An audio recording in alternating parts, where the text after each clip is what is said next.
नमस्कार. नव महाराष्ट्र नेटवर्कमध्ये आपलं सर्वांचं पुन्हा एकदा स्वागत आहे. सध्या आम्ही भोसरीमध्ये उभा आहे. भोसरीमध्ये हा बैलगाडा घाट आहे. हा बैलगाडा घाटामध्ये रात्री एक दुर्दैवी घटना घडली आहे. खरं तर माझी या पाठीमागल्या साईडला जर तसं पाहिलं गेलं तर सध्या आता ॲम्ब्युलन्स आहे.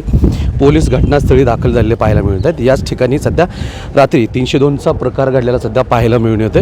खरं तर त्या ज्या व्यक्तीला हे टाकून आणि त्या व्यक्तीचाही गळा चिरून खून करण्यात आल्या व्यक्तीचं नाव दीपक कुमार प्रजापती असं त्या व्यक्तीचं नाव आहे. खरं तर हा बैलगाडा घाट आहे. बैलगाडा घाटामध्ये खरं तर इथं संध्याकाळी कोणीही येत नाही आहे. त्या अशा परिस्थितीमध्ये सध्या या ठिकाणी ह्या बैलगाडा घाटाच्यावरती ज्या ठिकाणी बसण्याची व्यवस्था केली जाते बैलांना बैलगाडा पाहण्यासाठी, तिथेच अशी दुर्दैवी घटना झालेली आपल्याला पाहायला मिळून येते.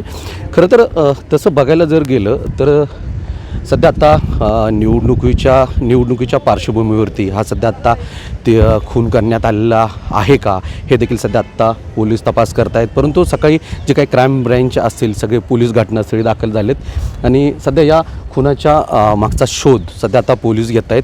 परंतु कालची रात्र जी होती ती वैराची होती असं म्हणावं लागतं आहे. त्याच्यामुळे भोसरीकरांनासुद्धा ह्या अनेक घटना या ठिकाणी घडत असतात. त्यामुळे ही सध्याच्या घडीची ही मोठी बातमी म्हणावी लागते. कारण दीपक कुमार प्रजापती या व्यक्तीचा जो आहे तो या ठिकाणी खून करण्यात आल्याचं सध्या आत्ता पाहायला मिळून येते.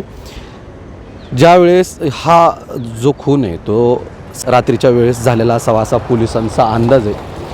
खरं तर आपण पाहू शकतो या ठिकाणी जी फॉरेन्सिक टीम आहे या ठिकाणी सध्या आता ती येऊन इथं ती पाहणी करून गेली. सध्या अजून इथं क्राईम ब्रँचचे जे कर्मचारी आहेत ते सध्या आता घटनास्थळावरती आहेत असा पोलिसांनी अंदाज वर्तवला आहे. खरं तर हे सकाळी जे कोणी व्यायाम करत असताना ज्या नागरिकांना दिसून आला आणि नागरिकांनी ही घडलेली घटना 112वरती कॉल केला आणि भोसरी पोलीस ठाण्यातील कर्मचारी या ठिकाणी सकाळी घटनास्थळी दाखल झाले.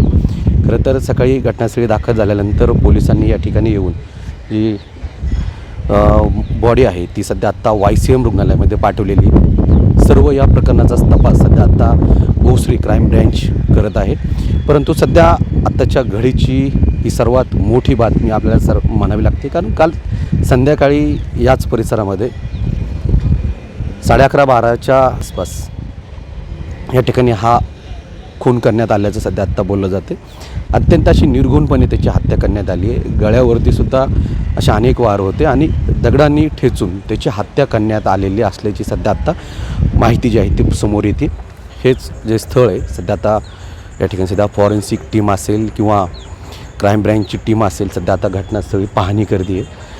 बघायची देखील सध्या आत्ता खूप मोठ्या प्रमाणात या ठिकाणी गर्दी जी होती या ठिकाणी पडलेली होती. परंतु पोलिसांनी या ठिकाणाहून नागरिकांना जे आहे ते या ठिकाणाहून पांगवलेलं आपल्याला पाहायला मिळून येते. सध्याच्या घडीची ही सर्वात मोठी बातमी आपल्या भोसरीमधून समोर येते. अशाच नवीन अपडेट जाणून घेण्यासाठी नव महाराष्ट्र नेटवर्कला अपडेट राहा. नव महाराष्ट्र नेटवर्कसाठी विकास चौधरी, पिंपरी चिंचवड, भोसरी.